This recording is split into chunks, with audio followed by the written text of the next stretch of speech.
நான் உங்கள் நெல்லை மகள். இன்றைக்கி ராத்திரி நம்ம வீட்டில் ஆப்பமும் கடலைக்கறியும். அதுக்கு தேங்காய், வெள்ளைப்பூடு, சீரகம், பெருஞ்சீரகம், இஞ்சி, ஒரு 2 பூண்டு பல், பட்டை, கிராம்பு, ஏலக்காய் எல்லாம் கொஞ்சம் கொஞ்சம் எடுத்து அரைச்சி வச்சுக்கிட்டேன். காலையிலேயே கடலையை ஊற வச்சு அதையும் அவிச்சு வச்சுக்கிட்டேன். அதுவும் ஒரு 2 உருளைக்கிழங்கையும் அவிச்சு வச்சுக்கிட்டேன் தனியாக. இப்போது அடுப்பில் ஒரு பாத்திரத்தை வச்சு எண்ணெய் ஊற்றி 2 பட்டை, கிராம்பு, ஏலக்காய் போட்டு நல்லா தாளிச்சிக்கிட்டேன். தாளித்ததுக்கப்புறமா ஒரு பெரிய பல்லாரி ஒன்று நறுக்கி வச்சுருந்தேன், அதையும் போட்டு நல்லா வதக்கினேன். பல்லாரி நல்லா வதங்கினதுக்கப்புறம் 2 பெரிய தக்காளி நறுக்கி வச்சுருந்தேன், அந்த தக்காளியும் 2 பச்சை மிளகாவையும் உள்ளே போட்டு அதையும் நல்லா வதக்கினேன். இப்போ உள்ள தக்காளிலாம் நல்லா வதங்கி வரவே மாட்டேங்குது. அதனால் என்ன பண்ணினேன், அப்பப்போ லைட்டாக கொத்தி விட்டுக்கிட்டேன். கல்லுப்பும் சேர்த்துக்கிட்டேன். நம்ம குழம்புக்கு தேவையான கல்லுப்பையும் போட்டுக்கிட்டாச்சு. இப்போ நல்லா வதக்கி எடுத்துக்கிட்டேன். அது நல்லா அந்த தக்காளி மசிஞ்சு வரணும். இப்போ நல்லா மசிஞ்சு வந்துருச்சு. இப்படி இருந்தால் தான் அந்த குழம்பு நல்லாயிருக்கும்.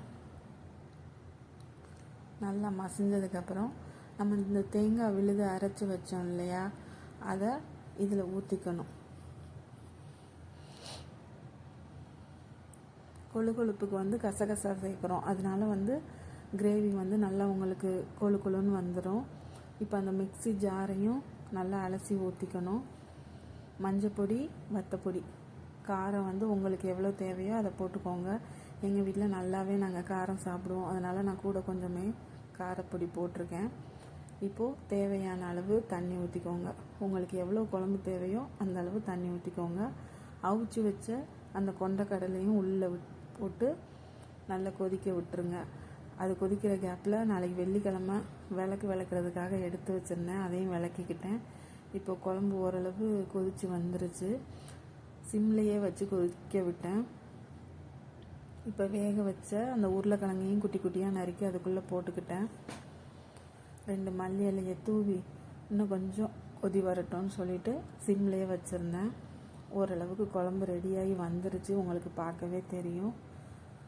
யாருக்கெல்லாம் இதை சாப்பிடணுன்னு ஆசையாக இருக்குது, என்னோடய சேனலை நீங்கள் மறக்காமல் சப்ஸ்கிரைப் பண்ணிக்கோங்க.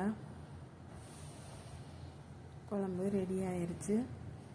அதை இன்னொரு அடுப்புக்கு மாற்றிட்டு இன்னொரு அடுப்பில் ஆப்பக்கல் போட்டாச்சு. இன்றைக்கி நைட்டு ஆப்பமும் கடலைக்கறியும் தான். ரிலாக்ஸ்டாக சாப்பிட்றதெல்லாம் பெரிய விஷயங்க. ஓடுற ஓட்டத்துக்கு காலைல வெந்நி ஊற்றின மாதிரி சாப்பிட வேண்டியது இருக்குது. சாப்பாடெல்லாம் ரசித்து சாப்பிட்டு ரொம்ப நாள் ஆச்சு. ஆப்பம் வெந்துட்டுருக்கு. இப்போது ஆப்பம் ரெடி ஆயிடுச்சு. ஆப்பமும் கடலைக்கறி